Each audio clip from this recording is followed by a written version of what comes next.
आप देख रहे हैं जय भारत टीवी। लेकिन निकम्मी, गूंगी, बहरी इन सरकारों ने इन्होंने भी प्रण मुझे लगता है ले लिया है, इस काम को पूरा नहीं करेंगे। 8 साल बीत चुके हैं और अब तक लड़कियों की एक भी भर्ती जो है उत्तराखंड पुलिस में नहीं आई है। सबसे बड़ा सवाल ये है कि भाई सचिवालय में हमारी फाइल क्यों अटक रही है, बार बार सचिवालय में ही चीज़ें क्यों बिगड़ रही हैं। तरफ सरकार अपना जश्न मना रही होगी 9 नवंबर का, लेकिन प्रदेश का युवा जो है जश्न नहीं, वो प्रदेश का युवा जो है सड़कों पर उतरकर मातम मना रहा होगा। हम नाखुश यहाँ के सिस्टम से, हम नाखुश यहाँ के नेताओं से हैं, जिन नेताओं ने जो है अधिकारियों के तले जो नेता दबे हुए हैं। आज मुख्यमंत्री के आदेश को भी जो है सचिवालय जो है नकार रहा है, उनकी बातों तक को नहीं सुन रहा है। कल बड़ी संख्या में देहरादून के गांधी पार्क में एकजुट हो रहा है और कल मुझे लगता है मुख्यमंत्री अधिकारियों को झुकना पड़ेगा। अब यहाँ पर कोई और शब्द नहीं बचता है, सिर्फ शब्द आता है भीषण या फिर करो या मरो। करो या मरो का नारा भी इसलिए दिया गया है क्योंकि यह अंतिम अवसर होगा प्रदेश के युवाओं को। कल उत्तराखंड का राज्य स्थापना दिवस है, 9 नवंबर। हर साल इस दिन उत्तराखंड के लोग बीते हुए सालों को याद करते हैं, उस दौर को याद करते हैं जब यूपी का हिस्सा हुआ करते थे, लेकिन तमाम लोगों की शहादत के बाद ये राज्य बना। क्या खोया, क्या पाया, इस पर विचार करने का दिन 9 नवंबर का रहता है। लेकिन इस दफ़ा 9 नवंबर के दिन देहरादून की सड़कों पर आपको युवा बेरोजगार नज़र आने वाला है। वो एक अलग तस्वीर दिखाएगा।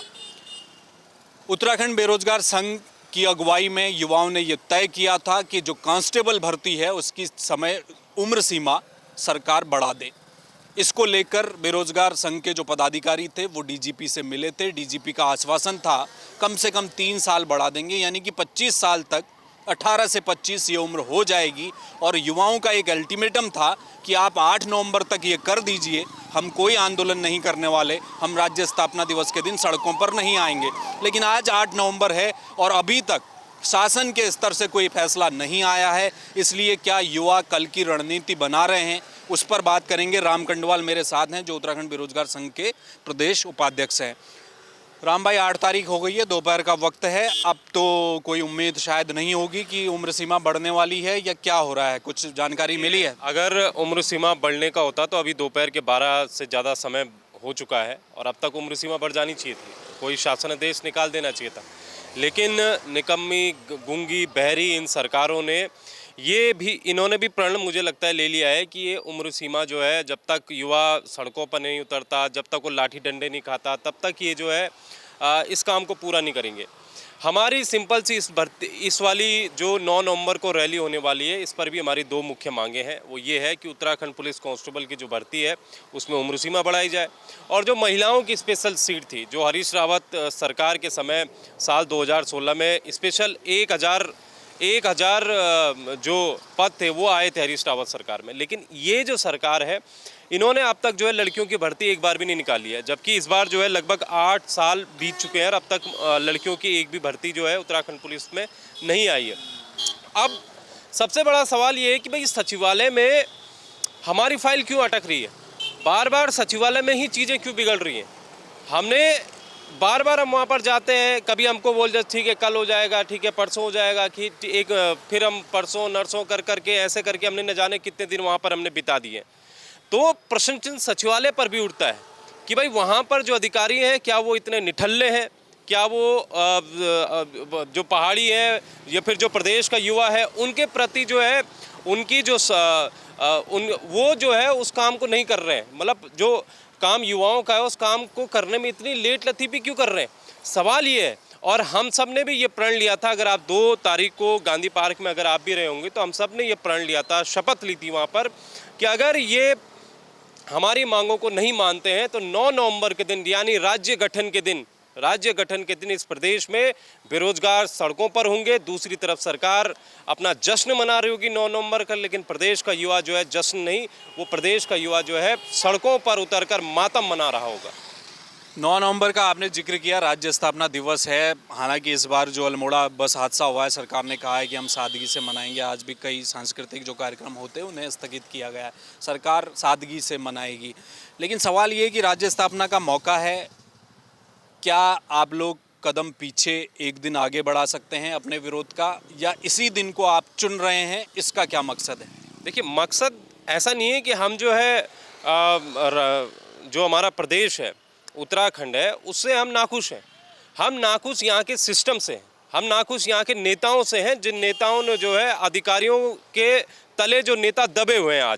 आज प्रदेश आईएएस लॉबी इतनी हावी हो चुकी है कि इस प्रदेश के नेता जो है उनके नीचे दबे हुए हैं, कुचले हुए हैं। मुख्यमंत्री तक का आश्वासन बताइए, मुख्यमंत्री ने हमें कब आश्वासन दे दिया था, कब उन्होंने अपनी फाइल जो है सचिव को पकड़ा दी थी कि इस पर आप कार्रवाई कीजिए। लेकिन दुर्भाग्य ये है कि भाई आपने मुख्यमंत्री के आदेश को भी जो है सचिवालय जो है नकार रहा है, उसके उनकी बातों तक को नहीं सुन रहा है।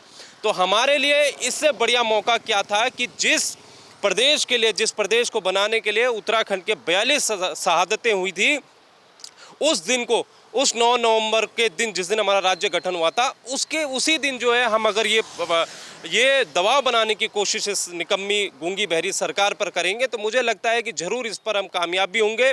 और प्रदेश के तमाम उन युवाओं को हम कहना चाहते हैं जो कोने कोने से इस वीडियो को भी अभी देख रहे होंगे कि आप लोग आइए और अपने हक के लिए लड़िए, क्योंकि अगर हम सड़कों पर नहीं उतरते हैं, अगर हम प्रदर्शन नहीं करते हैं तो इन्हें कोई फ़र्क नहीं पड़ता है। अगर इनके साथ कुछ अत्याचार हो जाता है, कुछ गलत होता है, नेताओं के साथ कुछ अगर इनको किसी ने तू तड़ाक से भी बात कर ली तो ये पूरी लॉबी एकजुट हो जाती है। लेकिन जब युवाओं के हित की बात आती है, जब महिलाओं के हित की बात आती है, तब यही लॉबी चुपचाप जो है अपनी कुर्सियां वहां पर तोड़ती है, सचिवालय में बैठे बैठे कुर्सियां गर्म करती है। तो मुझे लगता है कि आज प्रदेश का युवा कल बड़ी संख्या में देहरादून के गांधी पार्क में एकजुट हो रहा है और कल मुझे लगता है मुख्यमंत्री अधिकारियों को झुकना पड़ेगा। मेरा एक आखिरी सवाल है राम भाई, जो पोस्टर आप लोग जारी कर रहे हैं वो आज एक हरीश रावत ने भी पोस्ट लिखी है, उनका बयान आया है कि वो आप लोगों के साथ खड़े हैं, वो भी पूर्व मुख्यमंत्री रहे हैं, उन्होंने भी व्यवस्था को देखा है, संभाला है, काम किया है। उनका ये कहना है कि कम से कम महिलाओं की तो पोस्ट होनी ही चाहिए थी और युवाओं की उम्र सीमा भी बढ़ानी चाहिए थी, मुख्यमंत्री सरकार को इस पर कार्रवाई करनी चाहिए। और वो जो रैली का आपने नाम दिया है उस नाम पर भी अब चर्चा हो रही है, करो या मरो नारा दिया है, आप उसको भीषण महारैली कह रहे हैं। ये जो हार्श जैसे शब्द हैं इनकी आवश्यकता क्यों पड़ी? देखिए, जैसे ये भीषण की शब्द की आवश्यकता इसलिए हमें पड़ी क्योंकि देखिए युवाओं ने रैलियां कर दी, प्रदर्शन कर दिया, टैंकी पर चढ़ गए, अनशन 13 दिन का, कौन इतना बड़ा अनशन करता है बताइए 13 दिन तक। अब युवा चारों तरफ से हताश है, निराश है कि भाई आखिर ये जो सरकार है ये उनकी बातें क्यों नहीं सुन रही है। इसीलिए इस शब्द का नाम दिया कि भीषण। अब यहाँ पर कोई और शब्द नहीं बचता है, सिर्फ शब्द आता है भीषण या फिर करो या मरो। करो या मरो का नारा भी इसलिए दिया गया है क्योंकि यह अंतिम अवसर होगा प्रदेश के युवाओं को। आज से फॉर्म भरने शुरू हो गए उत्तराखंड पुलिस भर्ती के, तो अब ये समझ लीजिए कि अगर आज से फॉर्म भर गए हैं तो आने वाले अब समय में सिर्फ जो है 25-26 दिन का समय रह गया। इन 25-26 दिनों में ही युवाओं को इस भीषण रैली के माध्यम से ये संदेश देना है कि हाँ, हमें उम्र सीमा चाहिए, हमारी उम्र सीमा बढ़नी चाहिए, महिलाओं की सीट इस भर्ती में आनी चाहिए, स्पेशल उनकी 500 पदों की भर्ती निकलनी चाहिए। इसके साथ ही हम ये भी मांग करते हैं, हम ये भी चाह रहे हैं कि भीषण रैली के बाद जो भीषण चीज़ें आपको देखने को मिलेंगी, उसके बाद मान लीजिए अगर ये वादे हमारे नहीं मानते हैं तो भीषण रैली के बाद भी महाभीषण एक और भी हम चलाएंगे। इसके अलावा और कैंपेन हम चलाने शुरू करेंगे, वो भी आपको जल्दी देखने को मिलेंगे अगर ये 9 नवंबर को मांगे नहीं मानते हैं तो। शांतिपूर्वक ही बैठेंगे ना सड़कों पर, या कोई ऐसा कदम तो नहीं उठाने जा रहे जो उत्तराखंड में हुआ नहीं पहले? आप लोगों से तो अपेक्षा की जाती है, आम नागरिक भी अपेक्षा करते हैं कि बेरोजगार संघ अपने आंदोलन बड़ी शांति व्यवस्था से चलाता है, वैसे ही चलाएंगे? बिल्कुल वैसे ही चलाएंगे। और आज तक उत्तराखंड का बेरोजगार पढ़ा लिखा है, जागरूक है, उसके ये थोड़ी है कि आपने किसी भी अनपढ़ को उठा के जो है सड़कों पर हम बुला रहे हैं। ये तो प्रदेश का युवा जागरूक नागरिक है। ये युवा जानता है कि भाई लोकतंत्र के दायरे में रहकर कैसे आंदोलनों से अपनी बातें सत्ता से मनवानी है, ये प्रदेश का युवा जानता है। मुझे पूरा यकीन है कि कल का आंदोलन हम लोकतंत्र के दायरे में रहकर करेंगे और प्रदेश के युवाओं से भी हमारी अपील है कि आंदोलन जैसे होते हैं लोकतंत्र के दायरे में वैसे ही आंदोलन को करना है और बातें मनवानी है। लेकिन बार बार जो है ये मांगों को दरकिनार कर रहे हैं, तो हमें भी कुछ अब बड़ा कदम भी उठाना है भीषण रैली के बाद। बहुत शुक्रिया जी, धन्यवाद। तो ये थे राम कंडवाल। देखिए, अगर सचिवालय में बैठे कर्मचारी संघ के नेता अगर ये कहेंगे कि सचिवालय में किसी भी व्यक्ति को आने न दिया जाए तो सवाल तो उठेंगे, गुस्सा तो आएगा लोगों के मन में। और कल 9 नवंबर के दिन देहरादून की सड़कों में युवा आ रहा है, जोशीले नारे के साथ आ रहा है, लेकिन आप अपेक्षा रख सकते हैं इन युवाओं से, क्योंकि मैंने पिछले कई सालों में इन बेरोजगार युवाओं की आवाज़ को उठाते उठाते देखा कि कई युवा तो पीसीएस भर्ती भी क्वालिफाई कर चुके हैं, इसी उत्तराखंड में वो अधिकारी बनने जा रहे हैं, कई बन चुके हैं। तो ऐसे युवाओं पर विश्वास रखिए, वो आपकी व्यवस्था को ख़राब करने नहीं आ रहे, वो अपनी आवाज़ लेकर आ रहे हैं। और 9 नवंबर का दिन उन्होंने चुना है, इसलिए करो या मरो का नारा दिया है और चाहते हैं कि उत्तराखंड का बेरोजगार युवा, कम से कम 25 से 26 साल का वो युवा जिसके सामने कांस्टेबल भर्ती आ ही नहीं, पूरा एक समय निकल गया, फिर उसके पास कोई दूसरा मौका बचेगा नहीं, तो उसे एक मौके देने की बात है। और विपक्ष का बड़ा चेहरा हरीश रावत, उन्होंने इन युवाओं की इस रैली को अपना खुला समर्थन दिया है। कैमरामैन मयूर उपाध्याय के साथ हेमबर, जय भारत टीवी।